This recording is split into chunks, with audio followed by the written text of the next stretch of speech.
that like even when you step away from all that stuff, when you feel like you don't want to be a part of it, it's one rule that's in all that. No disrespect tolerated. In November of 2020, this is when one of the other people on his record label, I should say rapper King Von, was killed. This is after he got into a fight with Quando Rondo. So this case that's as it's coming out and we're learning more details has been in the works for a long time. Know that Quando Rondo is the subject or was the alleged target of the whole thing going on with Durk right now. And you know, jury, yeah, look, you know. When all the way said, the jury, a lot fucking. Oh, you took it to trial? You gonna beat it. You gonna beat it if you didn't do it. That's all. That's expensive. Y'all, grab your popcorn because this one's got drama written all over it. Lil Durk, the voice of the streets, is back in the headlines, but not for his music. Word on the street is that Durk may have spilled some serious tea about his own OTF crew to secure his release on bond. Yes, you heard that right. The same Durkio who's always preached loyalty is now at the center of a swirling storm of accusations, secrets, and betrayal. Could Durk really be the one exposing his inner circle to save himself? Or is this just another case of street politics gone messy? Stick around because we're unpacking all the layers to this scandal. And trust me, you won't want to miss a second of it. To understand how we got to this point with Lil Durk's arrest, we have to go back and take a closer look at how he ended up in such deep trouble and what led to his involvement in such a high-profile case. How it all started, the arrest. In October, Lil Durk was arrested near Miami International Airport on a federal charge of for hire. The rapper, who's known for his deep connection to street culture and drill rap, has been at the top of the game for years. But in this case, he was allegedly linked to a conspiracy to take out a rival rapper, Quando Rondo, in retaliation for the 2020 killing of his OTF, Only the Family artist King Von. The case is being taken seriously by federal authorities, and Durk is now facing major legal battles. Dude never charged me for a feature, none of that, knowing he could've. Like, I looked at it, I'm like, this the big bro. Like, big bro, a legend.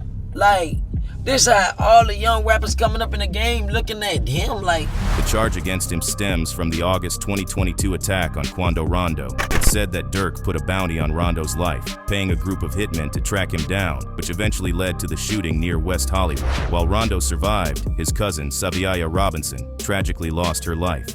It's a heartbreaking situation, and now Durk is facing the consequences of his alleged actions. The conspiracy and the bounty. Federal prosecutors say Durk orchestrated the entire plan, using his OTF connections to set it all in motion. They claim that Durk ordered the hit, making a monetary bounty available for anyone who could get the job done. They allege that Durk even promised these men opportunities in the music business if they succeeded. He used his influence to keep the operation moving, with a credit card tied to Durk and OTF being used to book flights for the hitmen to travel from Chicago to California.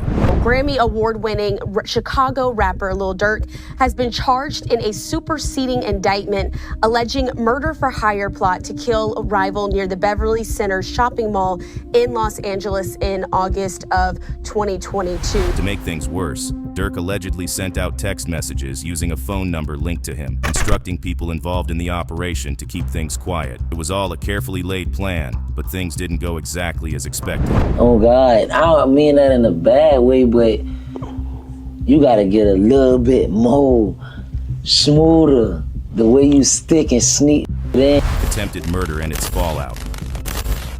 On August 19, 2022, the hitmen located Rondo at a gas station in California. They fired over 18 shots at his vehicle. By some miracle, Rondo wasn't injured. However, his cousin, Saviaya Robinson, was fatally shot. It was an extremely dangerous situation, and authorities are calling it a cold-blooded murder that endangered innocent bystanders in the process. The shooting took place in a busy area, and it's a miracle that more people didn't get hurt.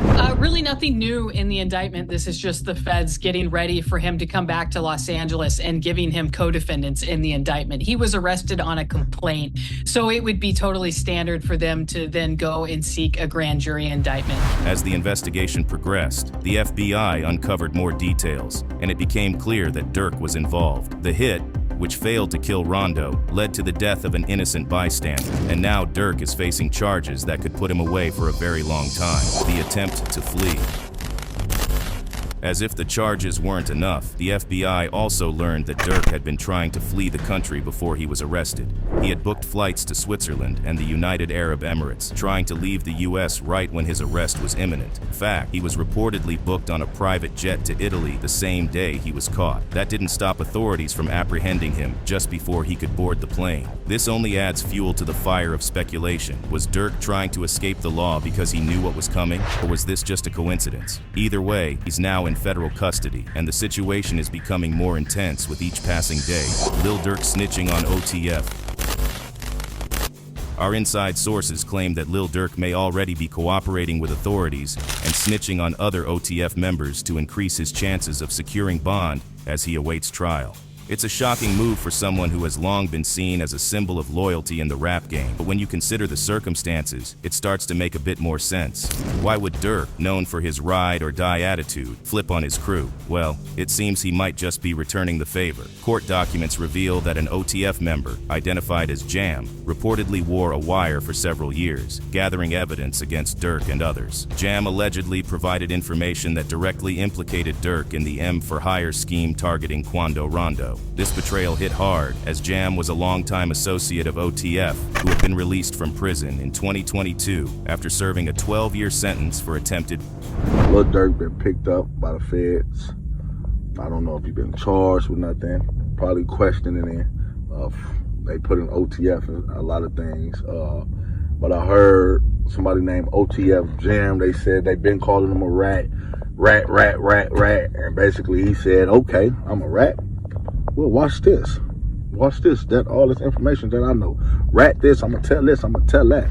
To make matters worse, Jam reportedly tied Durk to several key moments in the case, including the financial transactions used to orchestrate the hit and discussions about payments for the job. This isn't just hearsay either. Prosecutors say that recordings from Jam's wire were crucial in connecting Durk to the crime. Why would Durk flip?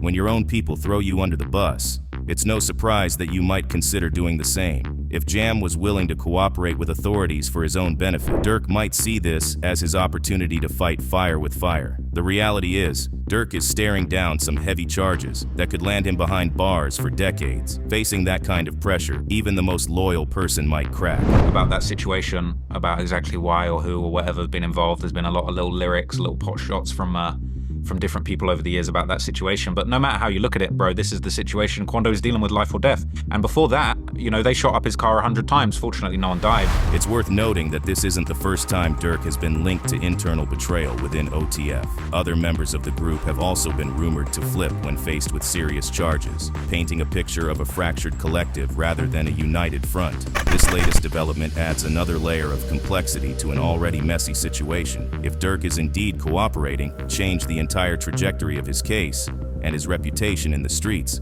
After all, in the world of drill rap, snitching is considered one of the ultimate betrayals. More charges on the way. The legal issues for Durk don't stop at for hire charge. The Department of Justice has also added charges related to the use of firearms, including the use of interstate facilities to commit for hire, resulting in death. Durk now faces multiple serious charges, and if convicted, he could face significant prison time. So Craig, yeah, this really drop a tear, like shit for real. Like, I love being around the young because, like, you don't understand. You got so much life, and y'all probably don't understand because y'all young. But this system and the way this structure is so scared of y'all because they saying if these ever turn that light cut on in their head, we in trouble because they the most fearless that ever walked the planet Earth. He's already been denied bond, and his trial is tentatively scheduled for January 7th. But with all the legal drama surrounding him, it's likely that the trial will be postponed, leaving Durk to sit in jail as he awaits his fate. The connection to FBG Ducks. In addition to the charges related to Quando Rondo, Durk is also dealing with a lawsuit filed by the mother of FBG Duck, a Chicago rapper who was murdered in 2020. She's accusing Durk, OTF, and King Von being involved in her son's death, claiming that the violence was connected to the ongoing feud in Chicago's rap scene. This new lawsuit is just one more thing that's adding to the heat on Durk, making his legal situation even more complicated. Lil Durk's nemesis reacts to potential death penalty. In a surprising twist, Lil Durk's longtime rival, Lil Tim, recently spoke out about the rapper's ongoing legal troubles and the possibility of facing the death penalty. For context, Lil Tim is a polarizing figure in the hip-hop world, primarily known as one of the accused in the tragic death of King Von, close associate of Lil Durk, and a beloved member of OTF. During a recent Vlad TV interview, Lil Tim was asked how he felt about the possibility of Durk being sentenced to death if found guilty of orchestrating the M for Hire that led to the death of Lil Tim's friend, Lil Pab. While many expected a bitter response, Tim's reaction was surprisingly neutral, even introspective. The death penalty is a lot different, but I highly unlikely think he'll get it because he didn't actually kill them, like pull the trigger. He just did the hit. If he did the hit, if he's found guilty, see, that's the thing, he doesn't know if he's guilty or not guilty. Tim stated, "In my head, I just put it like, that's what God wanted to happen." He explained that, regardless of how he felt about Durk personally, he believed everything in life unfolded according to a divine plan. This perspective caught many fans off guard, as it suggested a level of acceptance rather than the animosity one might expect from someone tied to such a deadly feud. No love for jail, even for enemies. What's even more unexpected is Lil Tim's take on imprisonment. When asked if he would wish for Durk to spend the rest of his life in prison, Tim quickly shut down the idea. "I don't wish jail on nobody," he said, adding that he wouldn't want anyone to wish the same on him. Despite their history, Lil Tim's comments show a level of humanity that's rare in the often cutthroat world of street politics and drill rap rivalries. When I see that, like, I wish jail on nobody. I know his family. Glad to see him come home. Glad to see him out of jail. Like, I don't wish jail upon nobody. That place ain't, I wouldn't say that place isn't for nobody, but I know it ain't for me, so. Yeah, cause like the first time I got shot, I didn't even have a panic attack. I was calm. So it's like this time, I knew like, do the same thing, like stay calm and just make sure I get to the hospital. This response has sparked a wave of reactions online. Some fans are calling it maturity, while others believe it's all just for show. But no matter how you slice it, the situation reveals the layers of complexity behind the animosity between Lil Durk and Lil Tim. God's plan or subtle shade?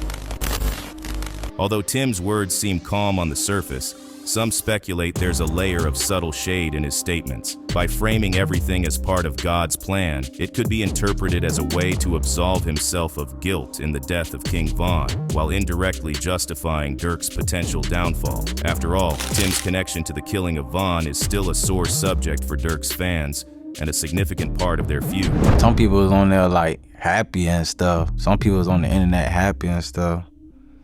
I was looking like, shit, God just put it in his own hands, cause shit, a nigga didn't really know what had really happened. But I was like, I don't wish jail on nobody, you feel me? Cause that's a horrible place.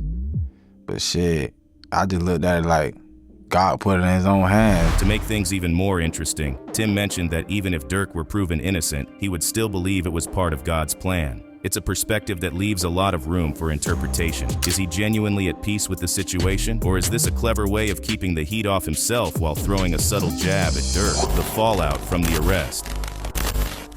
Now that Durk's been arrested, it's no surprise that the public is reacting. Fans and critics alike are questioning whether Durk's past actions are finally catching up with him. His arrest and the charges against him have shocked many people who once saw him as the face of drill rap and a success story from the streets. But to truly understand the weight of these charges, you have to look at Durk's past and his deep ties to Chicago's street culture. For years, he's been seen as a symbol of loyalty, perseverance, and success in the rap game. But now, his involvement in a for hire plot has cast a dark shadow over his legacy. Where is Lil Durk now? As of now, Lil Durk remains in federal custody, awaiting his next hearing. His bond was denied, and he is facing a serious uphill battle in court. He's pled not guilty to all the charges, but the evidence against him is mounting, and it seems like the walls are closing in. Question now is, will Durk be able to clear his name and walk free, or will his past finally catch up with him? Only time will tell, but it's clear that Durk's life is about to change forever. Fans are holding their breath, waiting for the next update on the case. But until then, this drama shows no signs of slowing down. So, what do you think? Do you believe Durk was involved in the conspiracy to Quando Rondo, or is this all a setup? Drop your thoughts in the comments below, and stay tuned for more updates on this ongoing case. To November of 2020, this is when one of the other people on his record label, I should say rapper King Von, was killed. This is after he got into a fight with Quando Rondo. So this case that's as it's coming out and we're learning more details has been in the works for a long time. If you don't know that Quando Rondo is a subject or was the alleged target of the whole thing going on with Durk right now. And even when you step away from all that stuff, when you feel like you don't want to be a part of it, it's one rule that's in all that. No disrespect tolerated. Yo, it's wild out here. Lil Durk, the voice of Chicago, just took the stand and dropped some bombshells about Quando Rondo. And get this, he's claiming that Rondo had a hand in King Von's tragic death. Courtroom drama, shocking revelations. Durk's finally putting it all out there. But that's just the beginning of this roller coaster. The deadly night in Atlanta. Let's start with that infamous night in November 2020. A night that forever changed the Chicago and Atlanta rap scenes. King Von, a rising star and close friend of Lil Durk, was out with his crew in front of Monaco Hookah Lounge in Atlanta. Everything was cool until they crossed paths with Quando Rondo's crew. In seconds, a verbal exchange escalated to violence, and it wasn't just fists that flew. Gunshots rang out, and in the aftermath, King Von was fatally hit. It didn't take long for authorities to make an arrest. Timothy Leaks, aka Lil Tim, a close associate of Quando Rondo, was taken into custody and charged with first-degree M. For months, fans speculated about what really went down, wondering if there was more to the story. Quando Rondo himself later went on Angela Yee's show and claimed self-defense, saying he and his entourage were just reacting to an ambush. According to Rondo, he had no idea it was Von coming at him that night, and his crew did what they thought they had to do. Knowing he could have, like, I looked at it, I'm like, this the big bro. Like, big bro, a legend. Like, this how all the young rappers coming up in the game looking at him like. Rondo's self-defense claim didn't exactly cool things down. If anything, it just added fuel to the fire, intensifying the already high tensions between his crew and Durk's OTF family. Lil Durk's own legal battles and federal indictment. Now, Durk's own legal troubles have taken center stage, and they're as intense as it gets. Recently, he was charged in a superseding federal grand jury indictment that alleges he conspired with others to unalive a rival. This isn't some small-time accusation. We're talking about a complex M-for-hire plot that allegedly ended in the death of his rival's family member at a gas station near LA's Beverly Center in August 2022. So Grammy award-winning Chicago rapper Lil Durk has been charged in a superseding indictment alleging a murder-for-hire plot to kill a rival near the Beverly Center shopping mall in Los Angeles in August of 2022. The Justice Department's indictment names Durk as the lead defendant and charges him with conspiracy, use of interstate facilities to commit M-for-hire, and using firearms to commit a violent crime. Prosecutors claim Durk wasn't just an artist with a label, but the head of an organization called Only the Family, or OTF. And according to the feds, this family did more than make music. They allegedly engaged in violent acts, including M and assault, to maintain their dominance. Durk's feud with the victim, identified as TB in court documents, goes back to the night of Von's death. The feds say that after TB's associate Von, Durk wanted revenge. He allegedly put a bounty on TB, setting off a chain of events that would end in another tragic death. The indictment claims that on August 19, 2022, several OTF members stalked and tracked TB for hours before unleashing a hail of bullets at a gas station, killing a family member traveling with him. It was a cold-blooded move, according to prosecutors, and one that they claim Durk orchestrated down to the smallest detail. Really nothing new in the indictment. This is just the feds getting ready for him to come back to Los Angeles and giving him co-defendants in the indictment. He was arrested on a complaint, so it would be totally standard for them to then go and seek a grand jury indictment. The feds aren't playing around. They say Durk coordinated flights and accommodations for his hitmen, using money from OTF to fund the entire operation. And the proof? Bank records, flight itineraries, and text messages, allegedly showing Durk advising his crew, "Don't book no flights under names involved with me." The FBI tracked him from Chicago to LA, claiming he even flew out with his co-conspirator, Kayvon London Grant, who bought ski masks and booked hotel rooms for the shooters. When Durk was finally arrested in October near Miami International Airport, he had multiple one-way flights booked to destinations like Dubai and Switzerland, but the FBI caught him before he could board, proving that they had their eyes on him the whole time. Quando Rondo mourns the death of Lil Pop. The cycle of violence didn't stop with Von's death or Durk's alleged retaliation. In August 2022, Quando Rondo lost one of his closest friends, Lil Pop, in another tragic shooting near LA's Beverly Center. Rondo and Pop were ambushed at a gas station,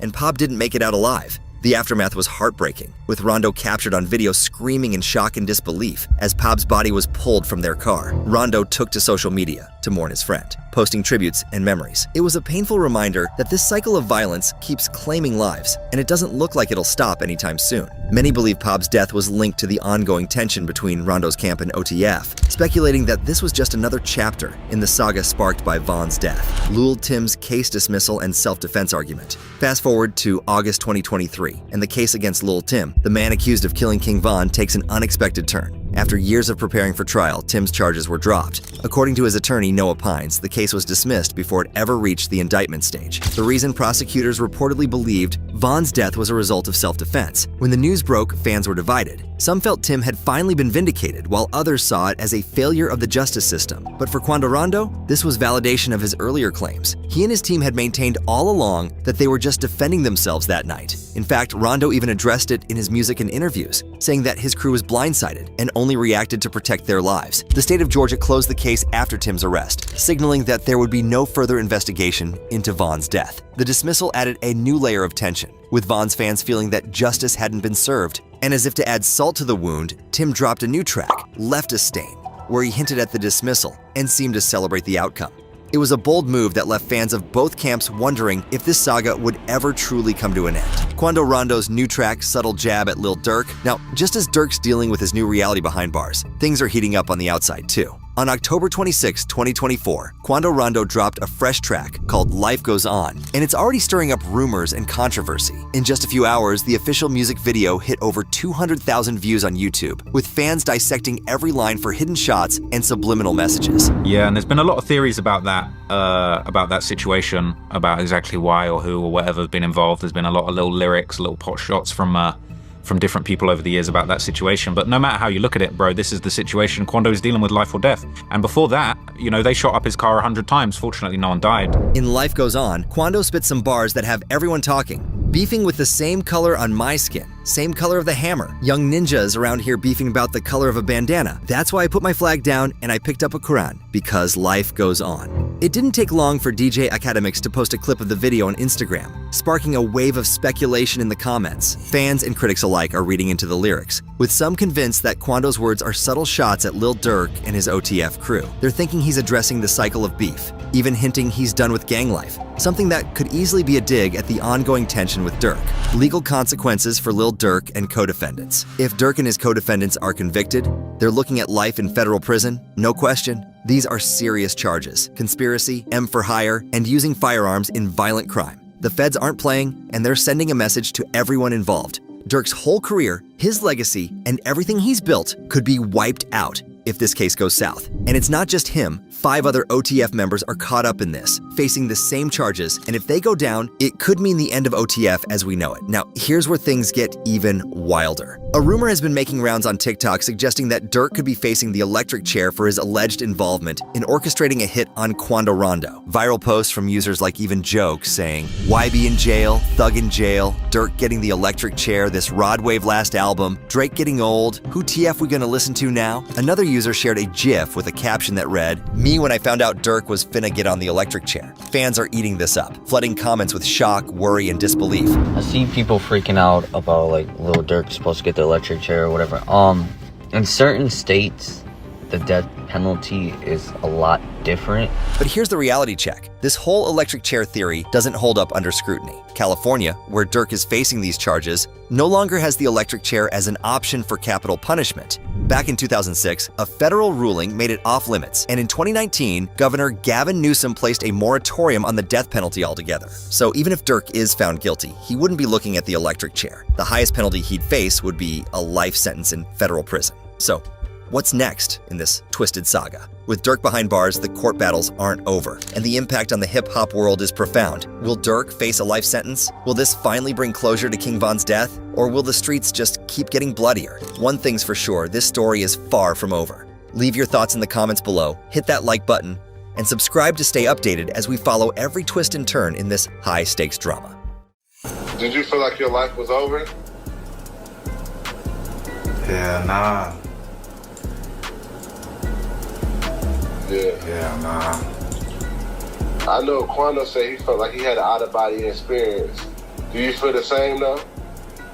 We all know by now that Durk is down to send messages all over social media. If you're out there rapping and making noise, you about to get a shout out by Durk at some point in your career, so it's no surprise then that he got something to say about the recent interview that Lil Tim was on, especially since Lil Tim spoke about the infamous incident that took place back on November 6, 2020. That's right, we're talking about the incident in which King Von lost his life. Immediately after Von's homie Lil Durk saw that Lil Tim had to say about that scary night in Atlanta, Lil Durk sent a message to Tim, letting him know what's up. So what did Lil Tim say that made Durk send shots towards him? Unless you know a bit more about what took place between Tim and Von on that night, this story simply won't add up. So let's take you back to the night it all went down back in 2020. It all started with King Von and his gang leaving the celebration party they had at a club named Opium in downtown Atlanta. Von dropped his album, Welcome to O Block, just a week before, and he invited all his day ones to the celebration. By the way, Lil Durk was featured on the album twice, and both of the songs in which he and Von rapped together were a major success. After they left for another club, they pulled up in front of a place called Monaco Hookah Lounge, and that's when things went south. Everybody was waiting for King Von to leave his car and proceed to the club, but Von was taking more time than usual. According to his manager, Jameson Francois, aka Track, who was with him the whole time, Von was feeling unusual at that time, and he wasn't acting like his usual self. Couple moments later, some guys who were close to Von and who were in the car with him told Von they saw a certain somebody in the car sleeping. That somebody was Quando Rondo. That's what the folks at the Breakfast Club told us, and it's what Quando himself said in the interview he did with Angela Yee. Friends actually went in the club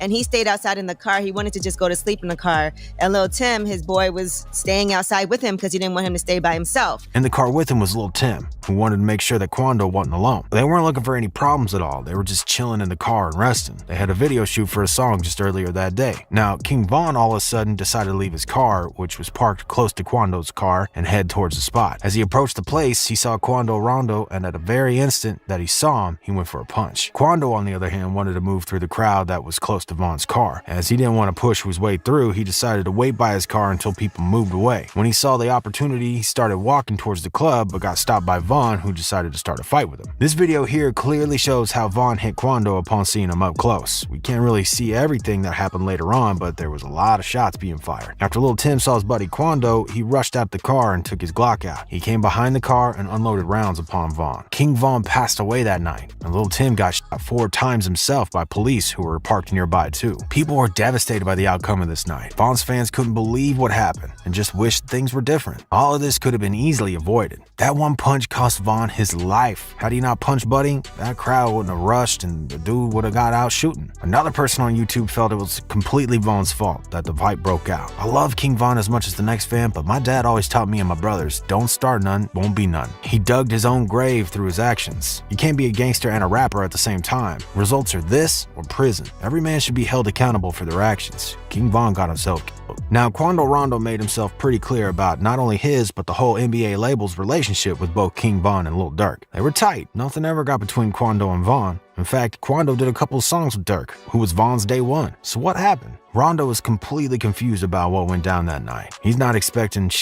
to go down like that, not even a single bit. Just listen to what he had to say in this interview with Angela.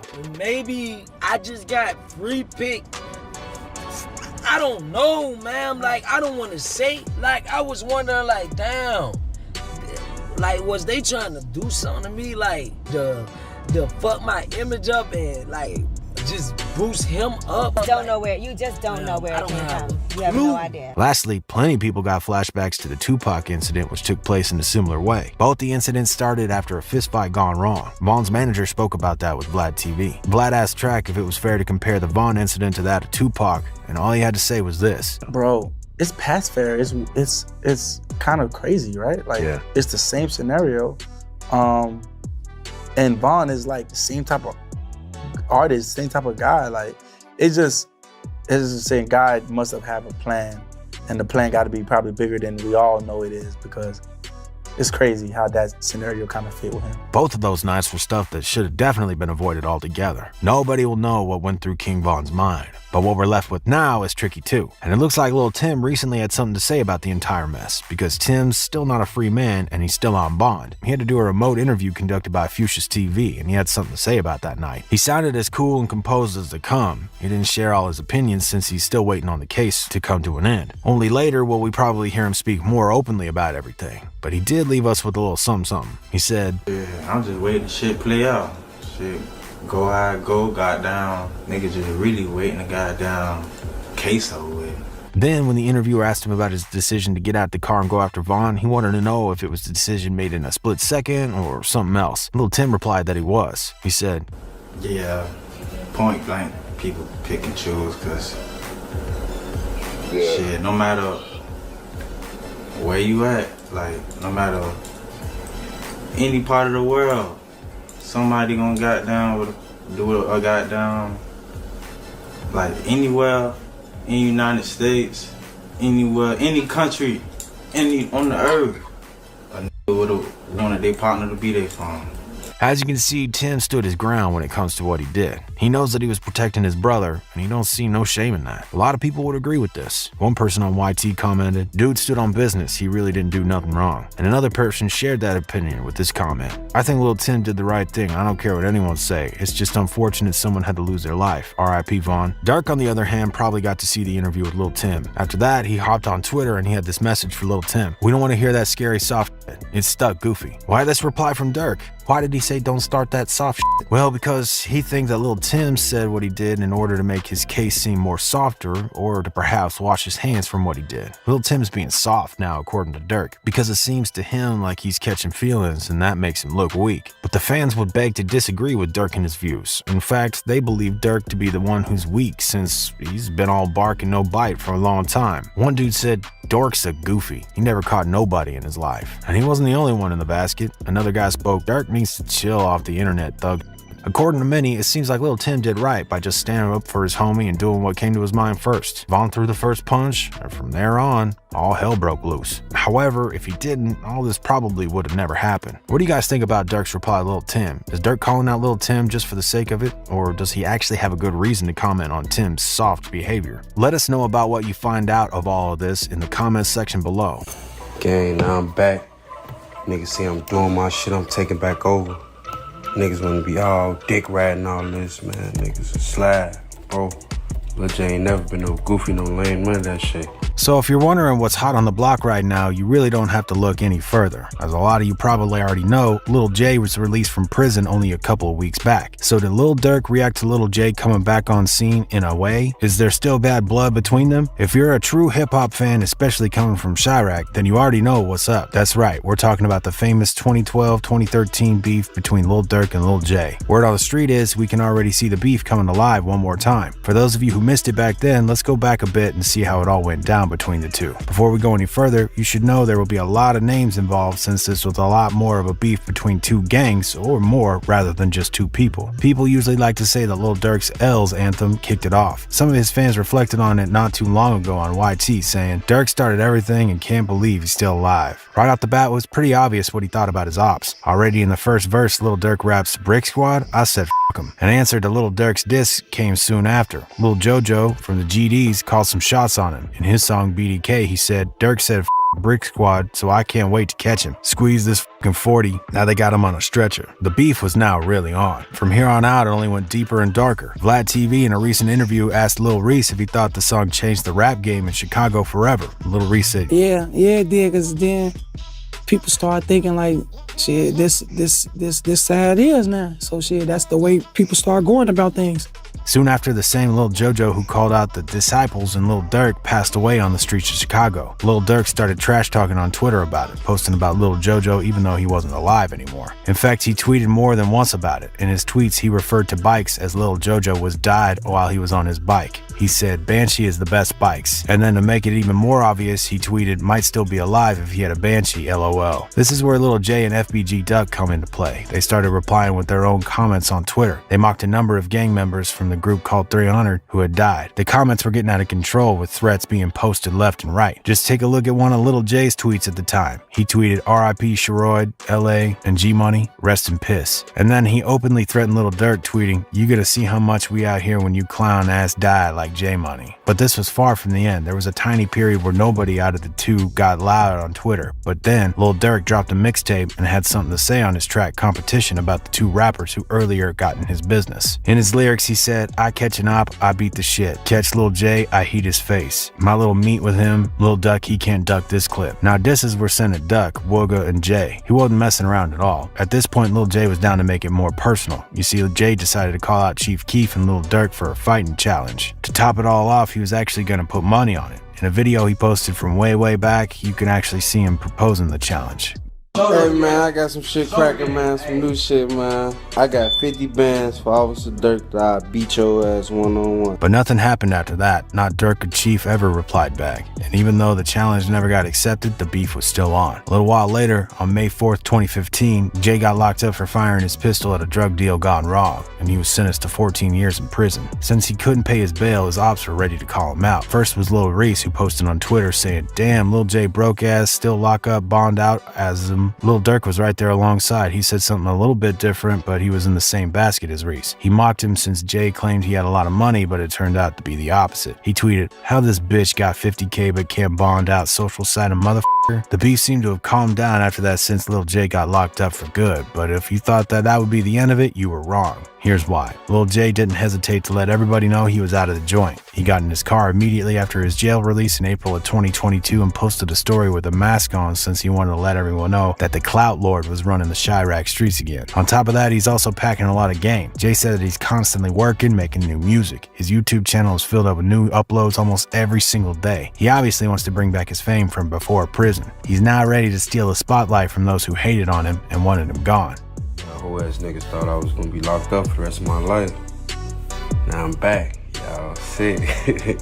One of his devoted fans was very happy to see him posting material on social media and making new music. He commented on his YT video, "Slim Dum went up right where he was before he left." As soon as Lil Durk found out that Lil Jay was released from prison, he posted a story on his Instagram account. He said, "Send me that shit of dude from the rack telling so I can post it. Hurry up." Durk didn't even wait for a second in order to make fun of Jay. Obviously, Lil Durk called out Lil Jay here for telling on the cops. The reason he said that was because Lil Jay actually got out of prison before the end of his sentence, so he believes that Jay must have snitched on somebody in order to be free again. Did Lil Jay really help out police in order to get out of jail early? We can't tell, but we do know that Jay really is on parole. He even talks about it in his latest releases. On Facts, he says, "I heard he was sneak dissing behind my back. Now where are they at? Don't give a f*** because I'm on parole. You want smoke? Then it's that." Then on his new Bars of Clout 3, he again mentions his parole. He says, "I made him. I know him envy. Yeah, I'm on parole, but I still go get busy." Without a doubt, he's still not a completely free man, but we can see that he's ready to take on anyone if they try him, including Durk. Now from this one interview on YouTube, Say Cheese, we can see that Double O is in fact ready to bite back. When the guy leading the interview tried to ask Lil Jay a question, he said, "Durk may be the hottest Chicago. He is the hottest Chicago Man, rapper." he was, man. He was. Give him his, I salute him though, man, you know. It is what it is.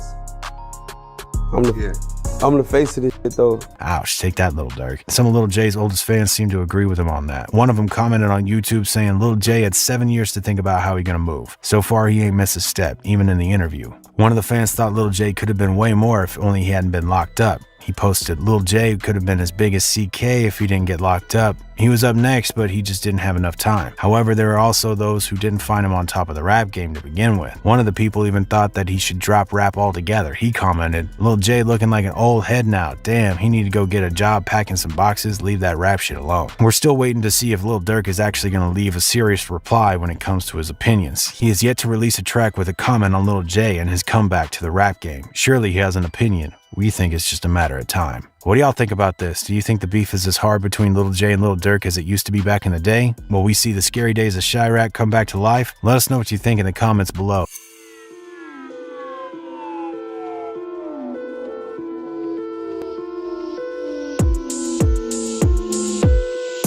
What's up, y'all?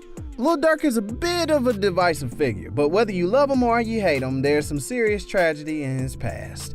So much tragedy that some people would even go as far as to say that he's cursed.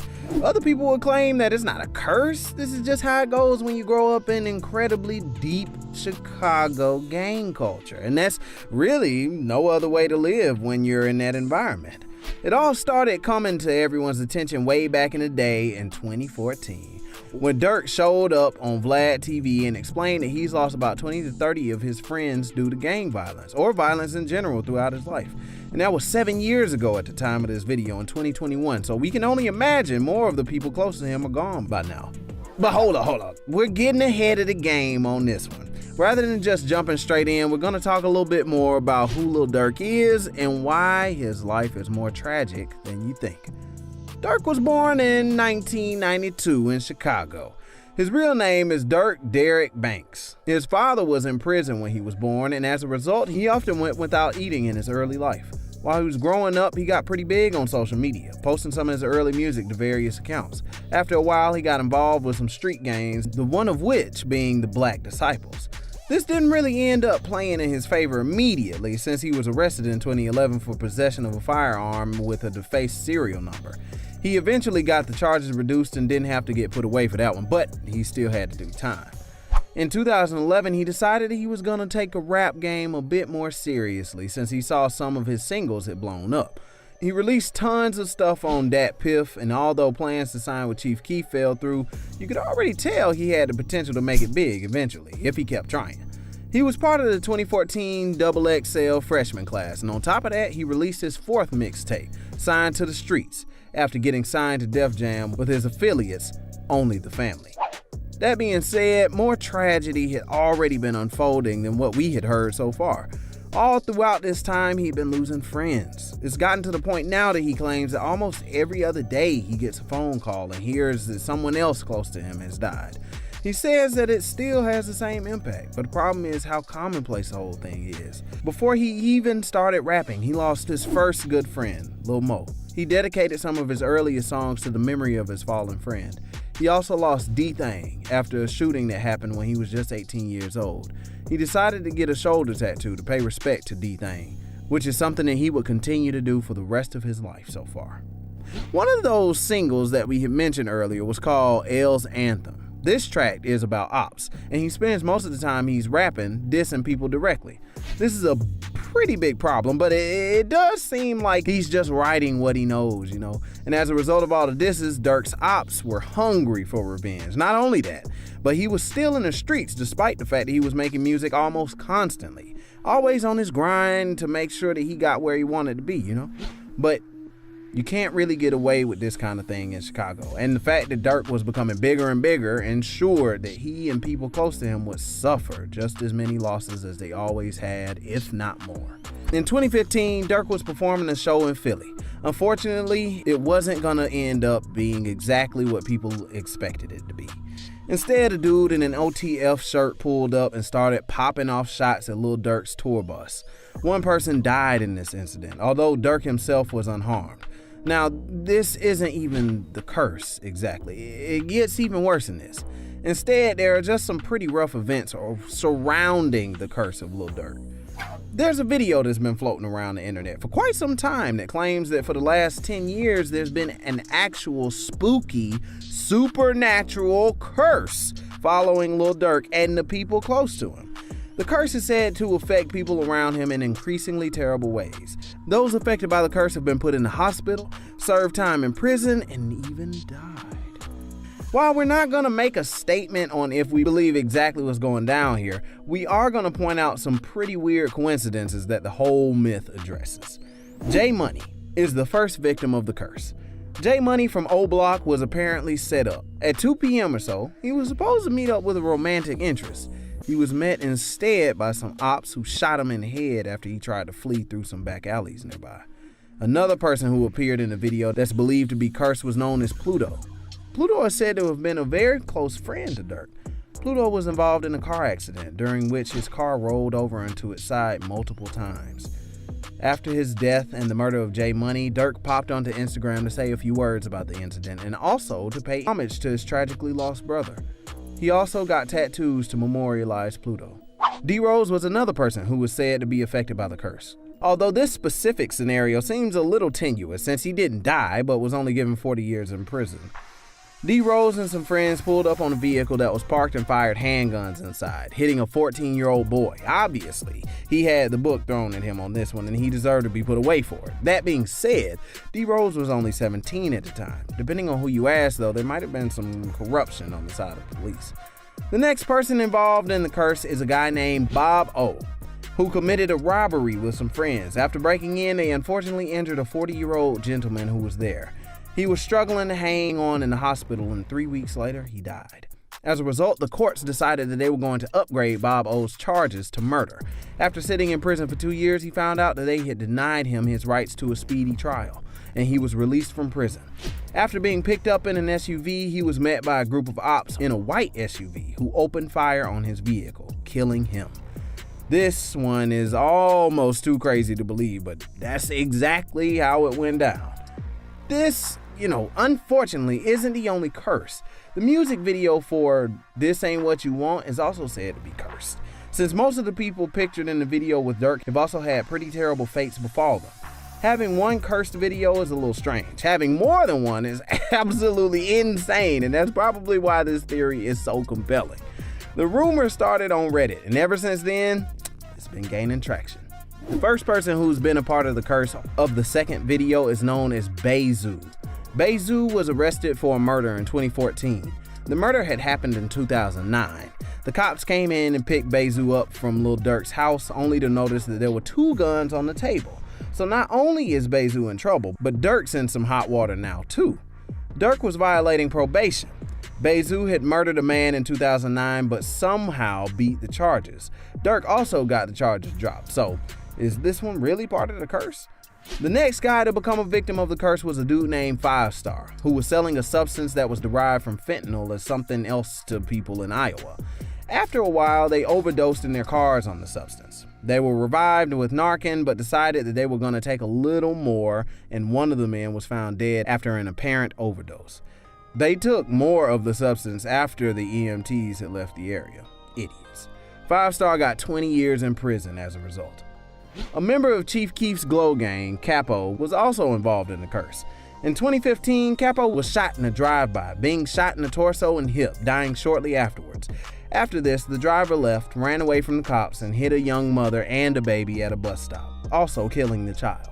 The driver only got 8 years in prison for whatever reason, and no one ever got time for killing Capo. He also got a Capo tattoo on his wrist to memorialize his friend who was cut down in the streets of Chicago.